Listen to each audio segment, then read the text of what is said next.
بسم اللہ الرحمن الرحیم۔ ایک دفعہ کا ذکر ہے کہ ایک یہودی نے اپنے بیٹے کو کہا کہ بیٹا پیسے لو اور بازار میں جاؤ، بازار میں جا کر فلاں فلاں سودا لے آؤ۔ ادھر یہودی کا بیٹا بازار میں داخل ہوا تو دوسری طرف سے حضور اکرم سرور کائنات نبی رحمت صلی اللہ علیہ وآلہ وسلم آ رہے تھے۔ جب یہودی کے بیٹے کی نظر اللہ کے رسول پر پڑی اور رسول اللہ کی نظر یہودی کے بیٹے پر پڑی تو لڑکا اسی وقت آپ صلی اللہ علیہ وآلہ وسلم کا دیوانہ ہو گیا۔ لڑکا سارا دن بازار میں ہی بیٹھا رہا۔ ادھر یہودی اپنے بیٹے کا بے چینی سے انتظار کر رہا تھا کہ بیٹا کہاں رہ گیا، ابھی تک گھر نہیں آیا۔ یہودی کا اکلوتا بیٹا تھا، وہ بہت ہی پریشان ہوا۔ اس کے ذہن میں طرح طرح کے خیالات آنے لگے۔ آخرکار جب شام ہونے کو آئی تو یہودی کا بیٹا گھر آیا۔ یہودی نے غصے کے ساتھ پوچھا، بیٹا اتنی دیر کہاں لگا دی؟ میں نے آپ کو سودا لینے کے لیے بھیجا تھا، آپ خالی ہاتھ ہی آ گئے ہو۔ لڑکے نے بڑے ادب سے جواب دیا، بابا جان میں سودا خرید لایا ہوں، میں نے سودا کیا ہے۔ یہودی نے بیٹے کو کہا، سودا کہاں ہے؟ بیٹے نے بڑے ادب سے جواب دیا، ابا جان میں نے پیار کا سودا خرید لیا ہے۔ یہودی کر کیا سکتا تھا کیونکہ اس کی اکلوتی اولاد تھی،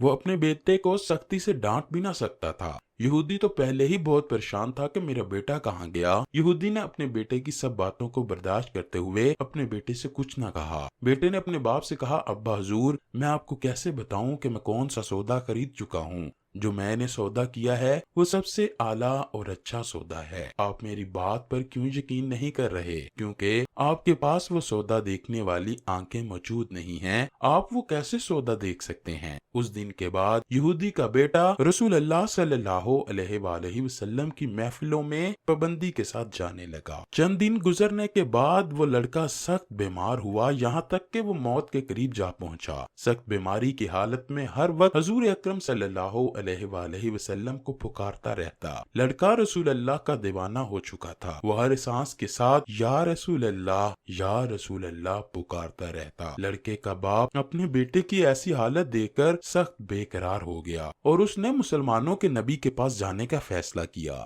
ایک دن صبح یہودی رسول اللہ کی بارگاہ میں حاضر ہوا اور آ کر حضور اکرم سے عرض کی، اے محمد صلی اللہ علیہ وآلہ وسلم میں یہودی ہوں اور آپ مسلمانوں کے نبی ہیں۔ میں جانتا ہوں کہ میں آپ کا دشمن ہوں، لیکن میں بہت مجبور ہوں۔ میرا بیٹا بہت بیمار ہے، وہ ہر وقت آپ کو پکارتا رہتا ہے، وہ آپ کا دیوانہ ہو چکا ہے، وہ آپ کو دیکھے بغیر نہیں رہ سکتا۔ آپ مہربانی کر کر میرے جیسے دشمن کے گھر آ جائیں اور اپنے عاشق کو اپنا دیدار کروا دیں۔ یہودی کی بات سن کر آپ صلی اللہ علیہ وآلہ وسلم نے کوئی جواب نہ دیا۔ تھوڑی دیر بعد آپ نے اپنے صحابہ کرام کی طرف رخ کیا اور فرمانے لگے، چلو آؤ سب میرے عاشق کا چہرہ دیکھو۔ سب صحابہ کرام کا نام لے کر آپ صلی اللہ علیہ وآلہ وسلم نے اس یہودی کے گھر اور اپنے عاشق لڑکے کے پاس تشریف لے جانے کو کہا۔ سب صحابہ اور یہودی حضور اکرم کے ہمراہ ہو کر اس عاشق لڑکے کے پاس چلے گئے۔ جب سب حضور اکرم کے ساتھ یہودی کے گھر میں داخل ہوئے تو دیکھا کہ یہودی کا لڑکا جو آپ صلی اللہ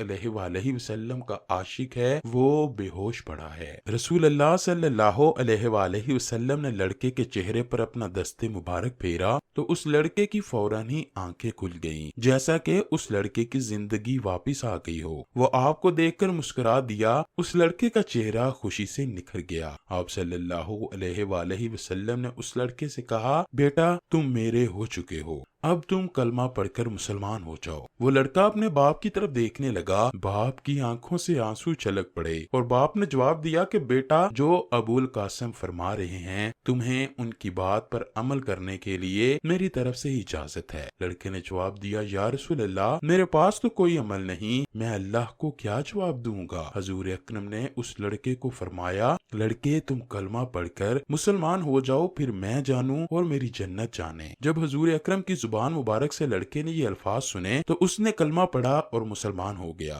کلمہ پڑھتے ہی اس کی جان نکل گئی اور روح پرواز کر گئی۔ جب اس لڑکے کی آنکھیں بند ہو گئیں، یہودی نے دیکھا کہ میرا لڑکا فوت ہو چکا ہے۔ یہودی نے حضور اکرم سے فرمایا، اے اللہ کے رسول میں اور آپ ایک دوسرے کے مخالف ہیں، میرا اور آپ کا دین الگ الگ ہے، اب یہ لڑکا میرے دین کا نہیں رہا، میں آپ سے درخواست کرتا ہوں کہ آپ اس لڑکے کو اپنے دین کے مطابق دفن کریں۔ اے مسلمانوں کے نبی، اب یہ لڑکا اسلام کی مقدس امانت ہے، آپ اس لڑکے کا نماز جنازہ خود ہی پڑھائیں، اسی میں ہی میرے بیٹے کی عزت ہے۔ یہودی کی زبان سے یہ الفاظ سن کر آپ صلی اللہ علیہ وآلہ وسلم نے فرمایا، اے عثمان غنی، اے بلال، اے مولا علی اور جتنے بھی صحابہ کرام یہاں موجود ہیں، سب کا نام لے کر باری باری آپ نے سب کو کہا کہ میرے اس عاشق کو کندھا دو۔ اس کا جنازہ اٹھا کر جب قبرستان کی طرف جا رہے تھے تو رسول اللہ فرماتے جاتے، یہ اللہ تبارک و تعالیٰ تیرا لاکھ لاکھ شکر ہے، تو نے میرے صدقے سے اس لڑکے کو بخش دیا۔ اے اللہ تیرا لاکھ لاکھ شکر ہے کہ تو نے میرے صدقے سے اس لڑکے کو بخش دیا۔ اللہ اکبر، کتنا مقام و مرتبہ ہوگا اس لڑکے کا کہ جس کا جنازہ حضور اکرم اور ان کے پیارے دوست لے کر جا رہے ہیں۔ کیا مقام ہوگا اس بندے کا جس کا جنازہ رسول اللہ نے پڑھایا ہو۔ اس لڑکے کو غسل اور کفن پہنایا گیا۔ رسول اللہ اس لڑکے کی میت کو خود قبر میں نیچے اتر کر قبر میں ڈال رہے ہیں۔ جب رسول اللہ قبر میں تشریف فرما ہوئے تو آپ کافی دیر تک قبر میں کھڑے رہے،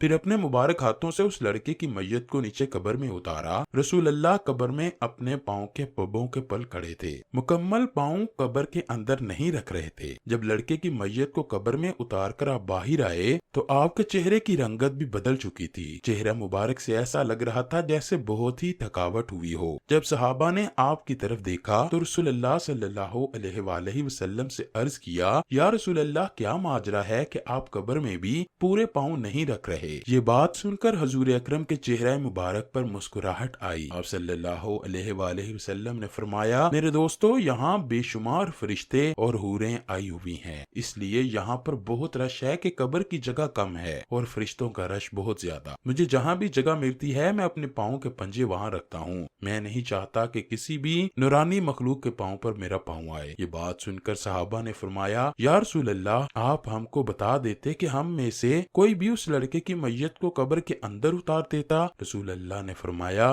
میں نے اس لڑکے سے وعدہ کیا تھا کہ میں آپ کی قبر کو جنت بناؤں گا، اسی لیے میں اس لڑکے کی قبر کو جنت بنانے کے لیے خود ہی نیچے اترا۔ اس کے بعد صحابہ کرام نے عرض کیا، یا رسول اللہ آپ اتنا زیادہ تھکے ہوئے کیوں ہیں؟ رسول اللہ نے ارشاد فرمایا، فرشتے اور حوریں اس لڑکے کے پاس میرے جسم سے لگ لگ کر جا رہے تھے، جس وجہ سے میرے جسم میں بہت زیادہ تھکاوٹ ہو گئی۔ یہ باتیں سن کر سب صحابہ اسی وقت اللہ اکبر پکار اٹھے۔